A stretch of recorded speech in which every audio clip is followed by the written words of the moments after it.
Hello, all you good people. Thank you very much for tuning in. That's much appreciated. Now, the aim of this video is to go over all the different kinds of weapons, look at the different rarities, see what changes, and also I want to apply kind of like one or two keywords that really sort of pinpoint what the weapon is unique and good at. You know, what does it specialize in? So from that, you'll be able to kind of reflect an interpretation as to what to use yourselves. All right. So there's a few common rules just to iron out before we kick things off.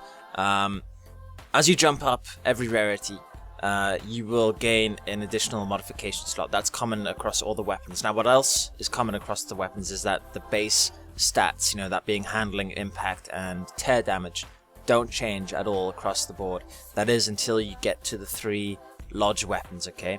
And those are acquired through the hunting grounds. So let's look at the hunter bow first. I think I sold my green version of the bow, but the blue version releases with fire type arrows, and then the purple releases with hardpoint arrows. What those are essentially harder hitting versions of the bog standard arrow that comes out with the green version. The weapon itself is used best at like medium to short ranges. It's a very quick firing weapon, and it's accurate because it has a high handling value of 80, which is the highest of the 3 different bows.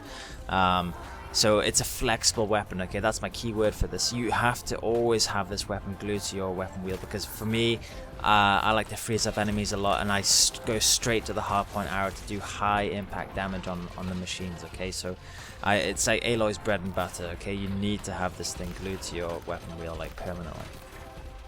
So the green version of the sharp shot bow releases just with your non-elemental basic arrow type.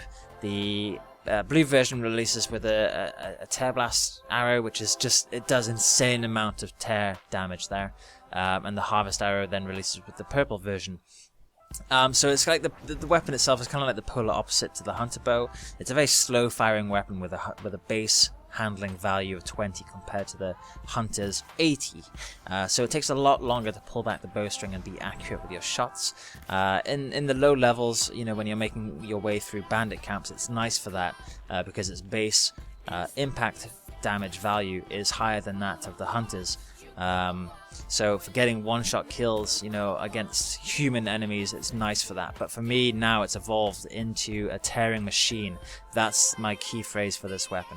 I modify this all around to tear damage because I want to get threatening components off machines, like a Thunderjaw's disc launcher, for example. So I'm not using this in combat to deal high impact damage. That is the job of the hunter bow, okay? So the green version of the warbow releases with a shock arrow, the blue with a freeze arrow, and the purple with a corruption arrow. The lodge, there is a lodge variation of this where the elemental values of each arrow bumps up by 5. Okay, so it goes from 25 to 30. This is kind of a very useful weapon. It's an opportunist's weapon. Okay, that's the key word for this, because every machine has its weak points. It has its freeze canisters. It has its power cells. So you can exploit those components with this weapon, okay? So it's an opportunist's weapon. If you don't have the option to override like a Thunderjaw, if you haven't done the Cauldron yet, you can corrupt that Thunderjaw and sort of stay out of its way, you know, and let it do the work for you. So it's a very, you know, it's a really interesting weapon to use, okay? And I usually have it glued to my weapon wheel.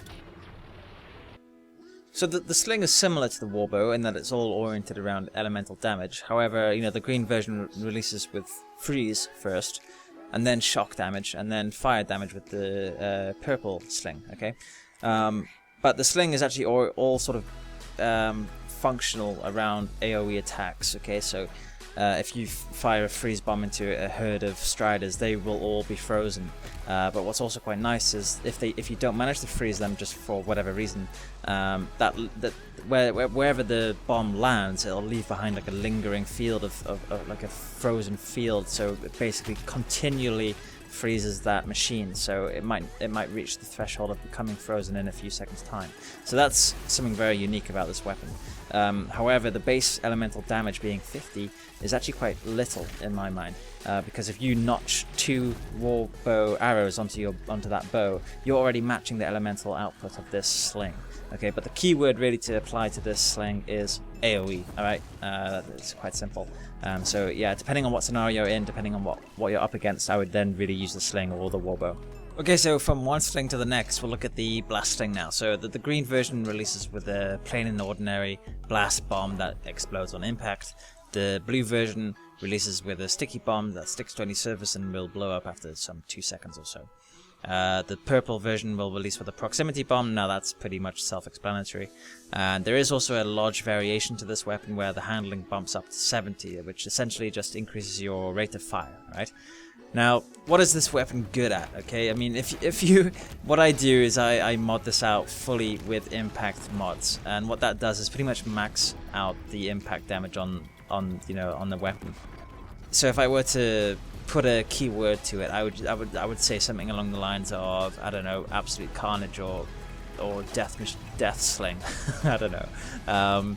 If you use this in conjunction with freezing up an enemy, you'll do very, very well. Okay. Looking into the Ropecaster now, there's actually no significant changes with every jump in rarity here, only the increase of modification slots. Up until you get the Lodge Ropecaster, that will then provide you with a bit of an increase of the base handling stats, okay? Again, it'll just increase your rate of fire. Now, I'll up that by saying you need to put 3 handling modifications into this weapon. Okay, if you do that, you'll thank me later. So why is this weapon good? What makes it unique? And when to use it? So it's good in that it purely just immobilizes enemies. There's no other weapon really essentially like that or does that. So it is purely unique. And I use it when I'm up against very threatening machines and I want to take one out of the equation. I can then sort of forget about it and put my focus, put my headlights onto whatever else I'm fighting. All right, so. It's a simplifier, okay? It simplifies the battlefield in your favor. Okay, so the Tripcaster, we've got the green version which releases with shock ammunition, and we got a blast ammunition type releasing with the rare version, the blue version, and then we got fire releasing with the purple version, which is a load of bollocks in my mind. Don't even bother using the bloody fire ammunition with this weapon. So the key word with this weapon is all about preparation. In the gameplay, you see me stacked up 4 different sets of blast ammunition Tripcaster wires, each with about 3 Tripcaster wires in each set. So 3, 6, 9, 12 blast wires there. Yeah, okay, sure, I get it that it's expensive. The resources there are pretty rare to come by, so don't be doing this with every single encounter. You can replace the Tripcaster with another weapon once in a while, but it is a great weapon, so long as you're preparing. Don't be using this mid battle, you'll get yourself killed. It's a very slow firing weapon, and there are more efficient ways to deal out damage mid battle other than putting blast wires underneath your machines. Alrighty. So the green version of the Rattler releases just with your bog standard non-elemental darts, okay? The blue version releases with shock ammunition and the purple with freeze ammunition. This weapon in my mind is kind of like a shotgun. It's for those players who prefer the aggressive playstyle. This requires you to be up in the machine's face. So if that's sort of your jig, this weapon will be right down your alley, okay?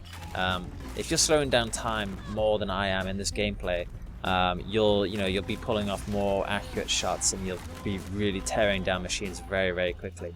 This might not be the most efficient way of putting a machine into a particular kind of condition or debuff by freezing or electrocuting them, but I mean it can do. If you sort of keep going at it, you will eventually get there. And if you hit their vulnerable components, you do a lot of damage, and beyond that, it's a lot of fun to use. Okay. Alright, so we'll look at the Tear Blaster now. This weapon is unique in that there's no other kind of rarity to it. It's acquired only through a side quest related to the Hunter's Lodge. Now, if you were to combine the Tear Blast arrow with the Rattler, okay, take those 2 qualities and combine them, make a little baby out of them, then you get the Tear Blaster, okay? Now, I don't use this simply because it's inaccurate. As I say, it's kind of like a shotgun, so you might take off a component that you don't really want to take off, and therefore you're losing out that potential to take advantage of whatever component it was that you just lost. So that's the whole idea, I think, of combat in Horizon. You've got to exploit the machine's components, and if you're taking them off by mistake, then you're just sort of shooting yourself in the foot a little bit, you know what I mean? And beyond that, it also takes up a slot in the weapon wheel, so I'd much rather just keep my sharp shot bow in place, and use the tear blast arrow over from replacing my sharp shot bow with the tear blaster. All right, so that's that's my summary for the tear blaster. And I also want to say that if you found the video enlightening, or if you've learned something, or if it's added a new dimension to the way that you think about the game, do give it a bit of a thumbs up. That'll go a long way for me. And if you have enjoyed it so much to the extent that you might want to press that red button with the word subscribe in it, then I'm not going to stop you. It's down to you. So just have a little bit of a think about that, and